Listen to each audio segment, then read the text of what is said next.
మడిమె మీద కొట్టును. సాతాను రక్షకుడిని గాయపరుస్తాడు, కానీ అది తాత్కాలికం. సిలువపై యేసు అనుభవించిన బాధ మానవ జాతికి రక్షణకు మార్గము, నెరవేర్పు.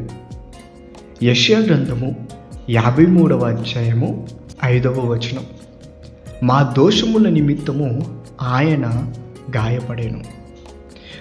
క్రీస్తు సిలువపై అనుభవించిన బాధలు ఇదే ప్రవచనానికి నేరుగా ప్రతిఫలం.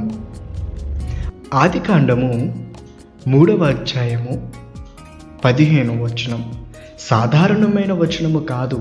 ఇది దేవుడు మానవుడికి ఇచ్చిన మొదటి రక్షణ వాగ్దానం. యేసుక్రీస్తు జననం ద్వారా నెరవేరిన ప్రవచనం. ప్రవచించిన దానిని నెరవేర్చిన దేవుడు యేసుక్రీస్తు జననంలో, ఆయన సిలువలో, ఆయన పునరుత్థానంలో పూర్తిగా నెరవేరింది. నేడు నీకు ఇచ్చిన వాగ్దానములు కూడా దేవుడు తప్పక నెరవేరుస్తాడు.